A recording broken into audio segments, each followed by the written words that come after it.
नमस्कार मित्रांनो, सगळ्यांचे स्वागत माझ्या कॉमन मॅन या यूट्यूब चॅनलवर. मित्रांनो, आता निकाल लागलेला आहे. हे दोन्ही अर्थाने महाविकास आघाडीचा एक प्रकारे निकालच लागलेला आहे. मुख्यमंत्री पदाची चर्चा सुरू आहे. सूत्र वेगळ्या बातम्या सांगत असतात. अर्थात ही सूत्र कोण ते अजूनही सापडलेलं नाही आहे. माझं सरळ असं मत आहे की सूत्र म्हणजे त्या न्यूज चॅनलवाल्याचे संपादक असतील किंवा तो स्वतः प्रत्यक्ष पत्रकार आणि त्याचा कल्पनाविलास म्हणजे सूत्र. ही सूत्र ए प्लॅन, बी प्लॅन, मग 2-2-1 अडीच वर्ष मुख्यमंत्री देवेंद्र फडणवीस आणि एकनाथ शिंदे किंवा मग रामदास आठवलेंनी अजून एक कल्पना विस्तार केला आहे की त्यांनी सांगितलंय की एकनाथ शिंदे यांनी केंद्रात जावं, त्यांना केंद्रीय मंत्रिपद मिळेल आणि महाराष्ट्रामध्ये देवेंद्र फडणवीस मुख्यमंत्री होतील, अजितदादा उपमुख्यमंत्री होतील. आणि तसं नाही ऐकलं, तसं झालं नाही. देवेंद्र फडणवीसांच्या मनानुसार किंवा जे नेते आहेत युतीचे त्यांच्या मनानुसार तर अजितदादांबरोबर सरकार स्थापन करावं. गमती जमती चालल्या आहेत. या सगळ्या गोष्टीमधून एक मुद्दा पुढे उठून येतोय, ईव्हीएम मशीनचा. त्याबद्दल मी काल स्पष्टीकरण देण्याचा प्रयत्न केलाय. ईव्हीएमच्या बाजूने नाही मी, ना बॅलेट पेपरच्या बाजूने आहे. काहीतरी नवीन पर्याय शोधता येईल का, किंवा व्हीव्हीपॅट जे आहेत त्याबाबत काहीतरी अजून सुधारणा करता येईल का.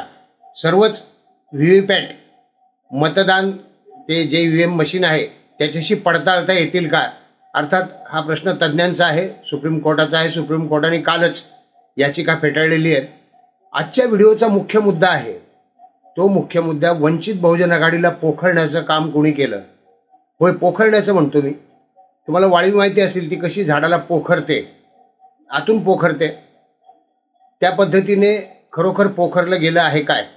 म्हणजे वंचित बहुजन आघाडीची जी मतदान जे झालेलं आहे आणि 2019च्या निवडणुकीमध्ये जो धसका घेतला होता वंचित बहुजन आघाडीचा, जो धसका सगळेच प्रस्थापित पक्षांनी घेतला होता, ती भीती आता कमी झाली आहे काय, या विषयावर आपण हा व्हिडिओ बनवतो आहे. या विषयावर मी बोलणार आहे आणि तुम्ही शांतपणे विचार करायचा आहे.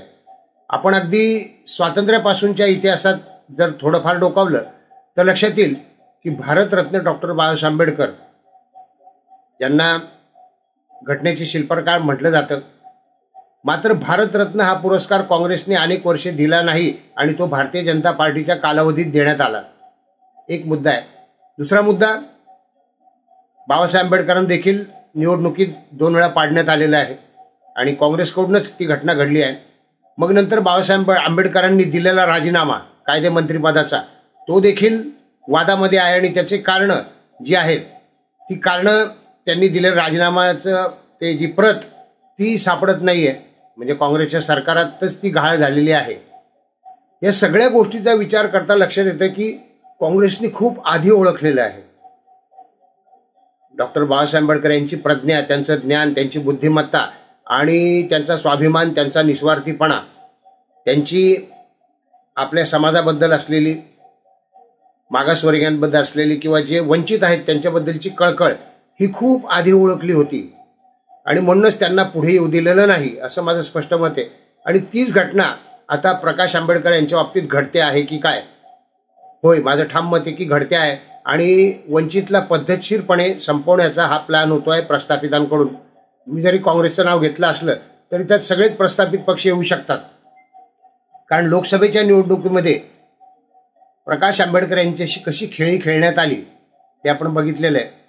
त्यांना आधी महाविकास आघाडीमध्ये घेण्याबद्दलची चर्चा सुरू झाली, त्यांना जागा वाटपावरून रखडत ठेवलं आणि त्यानंतर शेवटी ते बाजूला झाले. कारण त्यांना कुठल्याही आमिषाला बळी पडले नाहीत. ते 1-2 जागांवर समाधान, 1-2 जागा सुद्धा नाही हो, वेगळंच प्रकरण चाललं होतं. आणि संजय राऊत वेळोवेळी येऊन उलटसुलट विधानं करून अजून भ्रम पसरवत होते.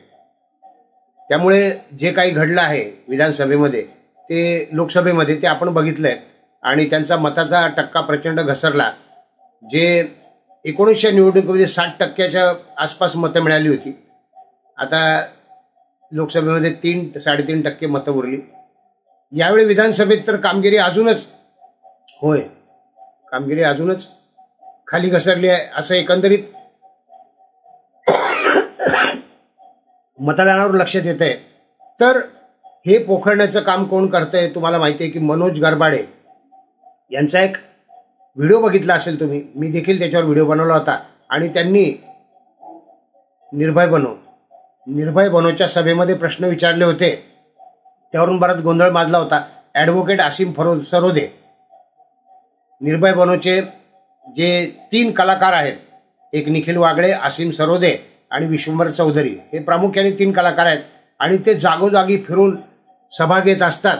त्या सभांचा एकच उद्देश असतो, जे काही आंबेडकरवादी लोक आहेत, जे काही पुरोगामी लोक आहेत, परिवर्तनवादी ज्या चळवळी आहेत, या सगळ्यांची मतं काँग्रेसकडे कशी वळवता येतील.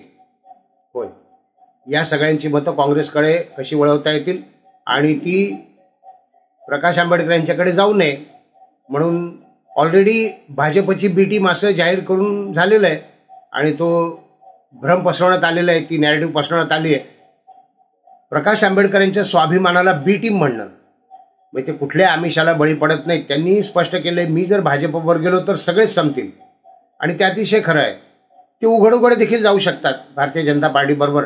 मात्र त्यांनी जे काही सांगितलेलं आहे आणि त्यांनी मनुवादाबद्दल खास बोट ठेवलेलं आहे आणि संघाच्या विचारसरणीबद्दल बोट ठेवलेलं आहे, त्यामुळे ती जाण्याची शक्यताच नाही आहे. आणि छुपी आघाडी करण्याचा काही प्रश्नच येत नाही. त्यांनी जाहीर केलंय की मला ऑफर आलेली आहे बीजेपीकडून, पण मी नाकारलेली आहे. आणि अशा स्वाभिमानी माणसाला संपवण्याचा कट जो भारतरत्न डॉक्टर बाबासाहेब आंबेडकर यांच्या बाबतीत देखील झाला होता, तोच घडतो आहे काय. आणि म्हणून मी समर्थकांना सावध करण्याचा प्रयत्न करतोय.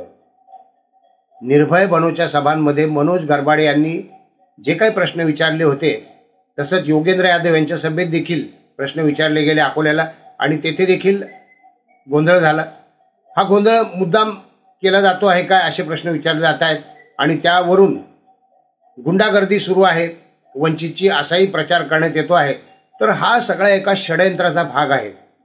म्हणजे वंचित बहुजन आघाडी संपवायचीच असा निर्धार यांनी केलेला दिसतो आहे. आणि फसता येतो, साधे भोळे आंबेडकरवादी परिवर्तनवादी फसता आहेत. त्यांना खरोखर वाटतंय की प्रकाश आंबेडकर काहीच करू शकणार नाही. त्यांना खरोखर वाटतंय की ते बी टीम आहेत भारतीय जनता पार्टीची. माझ्या व्हिडिओवर जे कॉमेंट करायला येतात लोक, ते असंच म्हणत असतात. आणि ते सगळे कोणाचे लोक आहेत, महाविकास आघाडीतर्फे कशा पद्धतीने काम करतायत हे तुम्ही तपासायला पाहिजे. तर वंचित बहुजन आघाडीला जर संपवण्याचा असा डाव असेल, प्रकाश आंबेडकरांचे नेतृत्व पुढे येऊ नये, जसं बाबासाहेबांचे नेतृत्व पुढे येऊ नये म्हणून काँग्रेसने जसे प्लॅन केले होते तसेच प्लॅन पुन्हा केले जात आहेत. आणि तुम्ही कृपया सावध व्हा. कट्टर संविधानवादी आहेत माननीय बाळासाहेब आंबेडकर, ते परिवर्तनवादी आहेत. त्यांना वंचितांबद्दलची कळकळ आहे आणि संविधानाचं प्रमुख तत्व सर्व भारतीय नागरिकांना समान अधिकार, यामुळे या तत्वाला घेऊन ते पुढे जात आहेत. त्यामुळे त्यांच्या पाठीशी यापुढे तरी आपण उभे राहावेत. आता स्थानिक स्वराज्य संस्थांच्या निवडणुका येत आहेत, माहीत नाही वंचितची भूमिका काय असेल त्याच्यामध्ये. पण या सगळ्या पसरवल्या जाणाऱ्या भ्रमाला यापुढे बळी पडू नका. अन्यथा आपणच आपलेच लोक एक सक्षम नेतृत्व संपवण्याच्या कामी लागलो आहोत. ही दुर्दैवाची बाब आहे. त्यामुळे वैचारिक बुद्धिभेद होऊ देऊ नका. निर्भय बनोच्या सगळ्या कलाकारांच्या आवाहनाला, त्यांच्या घटनेबद्दलच्या वक्तव्याला, त्यांच्या शाहू फुले आंबेडकर या घोषणेला बळी पडू नका. व्हिडिओ आवडला असेल तर लाईक करा, शेअर करा, सबस्क्राईब करा. भेटूयात नवीन व्हिडिओ कॉमेंट मॅनसह. धन्यवाद.